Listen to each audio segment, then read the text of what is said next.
আজ 17ই অগস্ট সোমবার। বরাক আসাম তথা দেশের আজকের বিশেষ গুরুত্বপূর্ণ খবর নিয়ে শুরু করছি আজকের সংবাদ। শুরুতেই ছোট্ট একটি অনুরোধ, ভিডিওটি ভালো লাগলে একটি লাইক দিন, আমাদের চ্যানেলটি সাবস্ক্রাইব করুন। শুরু করছি আজকের প্রথম খবর। মুখ্যমন্ত্রী ডক্টর হিমন্ত বিশ্ব শর্মাকে ফেসবুক লাইভের মাধ্যমে হত্যার হুমকির ঘটনায় আরও 3 জনকে গ্রেফতার করে ভুরাগাঁও পুলিশ। প্রাপ্ত তথ্য অনুযায়ী মরিগাঁও জেলার ভুরাগাঁওয়ের আব্দুল মোতালেব নামে এক যুবক ফেসবুক লাইভে মুখ্যমন্ত্রীকে হত্যার হুমকি দিয়ে একটি ফোন নাম্বার শেয়ার করেছিল। টাকার বিনিময়ে মুখ্যমন্ত্রীকে সোশ্যাল মিডিয়ার মাধ্যমে হত্যার হুমকি দেওয়ার ঘটনা ছড়িয়ে পড়লে লড়ে চড়ে বসেন পুলিশ প্রশাসন। এরপরই হুমকিদাতা আব্দুল মোতালেবকে অভিযান চালিয়ে তাকে আটক করা হয়। গ্রেফতার হওয়া আব্দুল মোতালেবকে জিজ্ঞাসাবাদের পর পুলিশ আরও 3 জনকে আটক করে। আটককৃত ব্যক্তিরা হলেন বড়ালিমারির রশিদুল ইসলাম, আবু তালেব এবং আব্দুল খালেক। উল্লেখ্য, ধৃত সকলেই একই পরিবারের সদস্য। এই দিকে ঘটনা সম্পর্কে আরও তথ্য সংগ্রহে মরিগাঁও জেলা পুলিশ সুপার নিশান্ত সৌরভ, অপরাধ শাখার অতিরিক্ত পুলিশ সুপার কঙ্কনজ্যোতি নাথ এবং লাহারিঘাট সমজেলা পুলিশ সুপার অমরজ্যোতি শইকিয়ার নেতৃত্বে গঠিত পুলিশের একটি বিশেষ দল ঘটনা সংক্রান্ত বিস্তৃত অভিযান চালিয়ে যাচ্ছে। ভয়াবহ ভূমিধসে বিধ্বস্ত সিকিমের রিম্বি সিংলেটাম, বিপন্ন বহু পরিবার, চলছে উদ্ধার কাজ।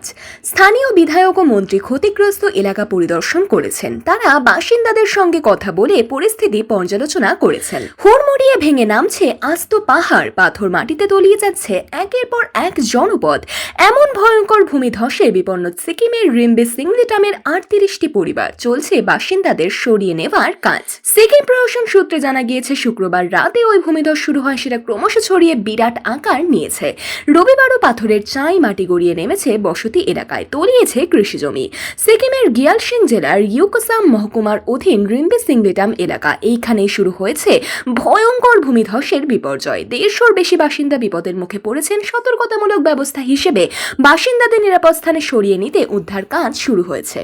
মুখ্যমন্ত্রী বিজয়ের মায়ের নামে অশালীন মন্তব্য, তামিলনাড়ুর বিজেপি সভাপতির বিরুদ্ধে পুলিশে অভিযোগ।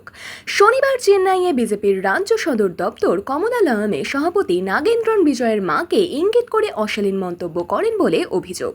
এইবার তামিলনাড়ুর মুখ্যমন্ত্রী সি জোসেফ বিজয়ের মায়ের নামে আপত্তিকর মন্তব্যের অভিযোগ উঠল। অভিযুক্ত খোদ রাজ্যের বিজেপি সভাপতি নাইনার নাগেন্দ্রন। তার বিরুদ্ধে অভিযোগ দায়ের হয়েছে রাজ্য পুলিশ মহাপরিচালকের কাছে। এই ঘটনায় টিভিকে এবং বিজেপির মধ্যে শুরু হয়েছে তুমুল বাকযুদ্ধ। অভিযোগকারীর দাবি, পুলিশ যেন ডিজিটাল প্রমাণ সংরক্ষণ করে। আপত্তিকর মন্তব্যের তদন্ত করে অভিযুক্তকে আইনি আওতায় আনার কথাও বলা হয়েছে।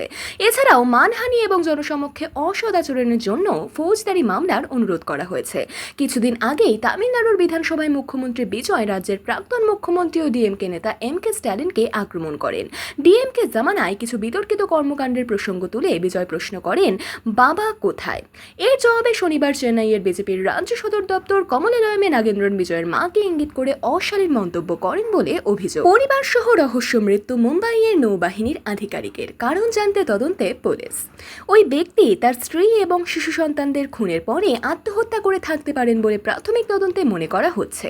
রহস্য মৃত্যু নৌবাহিনীর এক আধিকারিকের বাড়ি থেকেই ঝুলন্ত দেহ উদ্ধার হয়েছে তার। শুধু তাই নয়, ওই বাড়ি থেকেই উদ্ধার হয়েছে তার স্ত্রী এবং 2 নাবালক সন্তানের দেহ।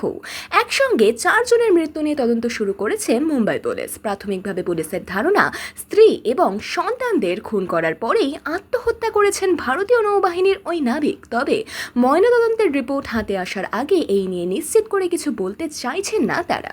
ফের র্যাপিডো চালকের বিরুদ্ধে যৌন হেনস্থার অভিযোগ, কড়া পদক্ষেপ কর্তৃপক্ষের। সোশ্যাল মিডিয়ায় এই নিয়ে অভিযোগ জানায় এক কিশোর। ফের অভিযোগ উঠল র্যাপিডো চালকের বিরুদ্ধে। র্যাপিডো চালকের বিরুদ্ধে যৌন হেনস্থার অভিযোগ করেছে এক নাবালক। এরপরেই কড়া পদক্ষেপ করেছেন কর্তৃপক্ষ। অভিযোগের ভিত্তিতে অভিযুক্ত চালককে ওই প্ল্যাটফর্ম থেকে স্থায়ীভাবে বহিষ্কার করা হয়েছে বলে জানানো হয়েছে। আগেও বিভিন্ন রাজ্যে যাত্রীদের সঙ্গে খারাপ ব্যবহার করার অভিযোগ উঠেছিল র্যাপিডো চালকদের বিরুদ্ধে। এইবার উত্তরপ্রদেশে এক নাবালককে যৌন হেনস্থার অভিযোগ উঠেছে এক র্যাপিডো চালকের বিরুদ্ধে। 17 বছর বয়সী ওই কিশোরের অভিযোগ, র্যাপিডো বাইক চালক যাত্রাপথে তাকে যৌন হেনস্থা করেছেন। ইনস্টাগ্রামে একটি ভিডিও শেয়ার করে ওই কিশোর জানায়, সে বসেছিল বাইকের পিছনের সিটে। চলন্ত বাইকের পিছনে বসে থাকার সময় চালক তার দিকে হাত বাড়িয়েছিলেন। সে সঙ্গে সঙ্গে চালকের হাত সরিয়ে দিলেও ওই ব্যক্তি তার পা ও উরুতে হাত দেওয়ার চেষ্টা অব্যাহত রাখেন বলে অভিযোগ। গান থেকেরই আর নয়, ঝাড়খণ্ডের মুখ্যমন্ত্রীর বাড়ি ঘেরাওয়ের আগে হুঁশিয়ারি প্রতিবাদ পড়ুয়াদের। আগামী 20শে আগস্ট ঝাড়খণ্ডের মুখ্যমন্ত্রীর বাসভবন ঘেরাও করার ডাক দেওয়া হয়েছে। ঝাড়খণ্ডে পাবলিক সার্ভিস কমিশনের পরীক্ষায় দুর্নীতি ঘিরে 20 দিনের বেশি সময় ধরে বিক্ষোভ দেখাচ্ছেন পড়ুয়ারা। এতদিন তারা গান্ধিগিরি করেছেন বলে জানিয়েছেন তারা, তবে এইবার আন্দোলনের ঝাঁঝ বাড়াতে চাইছেন তারা। নিজেদের দাবি আদায়ের লক্ষ্যে আগামী 20শে আগস্ট ঝাড়খণ্ডের মুখ্যমন্ত্রী হেমন্ত সোরেনের বাড়ি ঘেরাওয়ের ডাক দিয়েছেন ওই পড়ুয়ারা। সেই সঙ্গেই গান্ধিগিরি ছেড়ে এবার ভগৎ সিং এর পথ বেছে নেওয়া হবে বলেও হুঁশিয়ারি দিয়েছেন প্রতিবাদী পড়ুয়ারা।